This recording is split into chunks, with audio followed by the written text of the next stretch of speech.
2 chiens errants. Cela s'est passé du côté de Trois-Ponts, comme quoi il n'y a pas que le loup qui fait des dégâts dans les élevages. 5e place pour l'équipe des Dragons de Malmedy au 24 heures vélo de Beaune. La ville française jumelée avec Malmedy retour sur ce rendez-vous sportif et festif au cœur de la Bourgogne dans ce journal. Et Stavelot a dévoilé sa nouvelle identité visuelle, un nouveau logo et une nouvelle charte graphique nettement plus moderne. Lundi 26 mai, le développement des titres de l'info de l'arrondissement. Présentation Olivier Tomezzoli.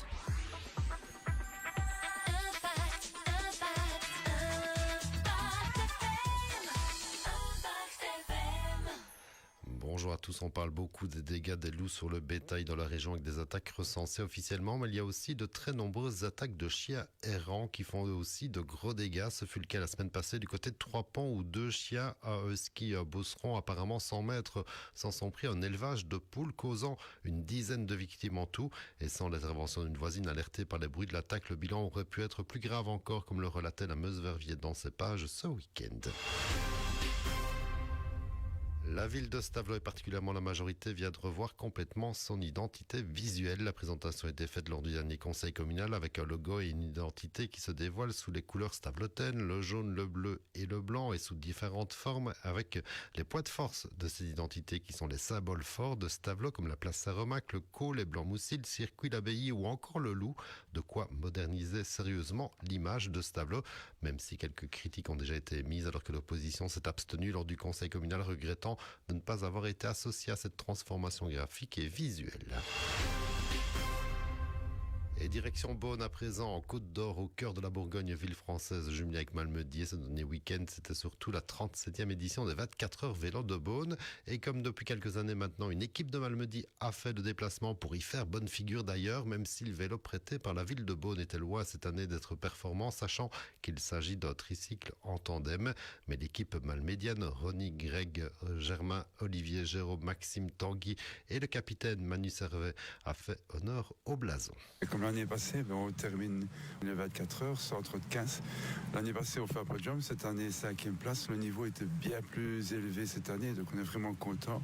Après avoir fait une 13e place aux essais, on ne pensait pas arriver au top 10. Et voilà, on est 5e. Belle réussite, tout s'est bien passé. Et les Dragons de Malmedy qui terminent donc 5e sur 43 équipes, mais ces 24 heures de Beaune, c'était aussi une manière de resserrer les liens encore avec la sœur jumelée, et aussi de faire un beau geste avec un beau chèque à la clé grâce aux sponsors d'ici et de là. Oui, tout à fait. Donc, on resserre chaque année le jumelage avec la ville de Beaune. On a chaque fois plus de contacts. Les gens viennent nous retrouver parce que je pense qu'ils apprécient Malmedy. Et le fait de venir aux 24 heures et de montrer une belle image, ça fait aussi un plus pour le jumelage. Et on est très contents de ça. Ça se passe vraiment bien. Oui. Qui plus est pour la bonne cause aussi. On a collaboré avec les gens de Beaune pour aider 2 associations, une malmédienne pour la CBL Cadre et une autre pour une de César Marche. Donc c'est une dame qui va aller faire ça à Jacques de Compostelle avec son fils qui est handicapé. Et elle est venue d'ailleurs nous retrouver sur le stand et voilà. Vous avez pu remettre un beau chèque? Oui, tout à fait. Donc c'est un chèque de 3 400 €, dont 2 500 qui ira à son association à elle pour son fils. Oui. Les Malmédiens qui ont donc roulé pendant 24 heures par relais de 2 pour une équipe de 8 coureurs pour quelques 593 km parcourus à une vitesse moyenne de près de 25 km/h et ils ont promis de remettre cela l'année prochaine.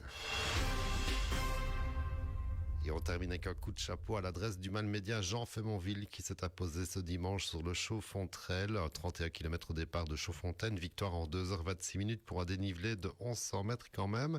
Belle victoire assurément pour le champion de Belgique de course de montagne. L'info continue sur notre page Facebook.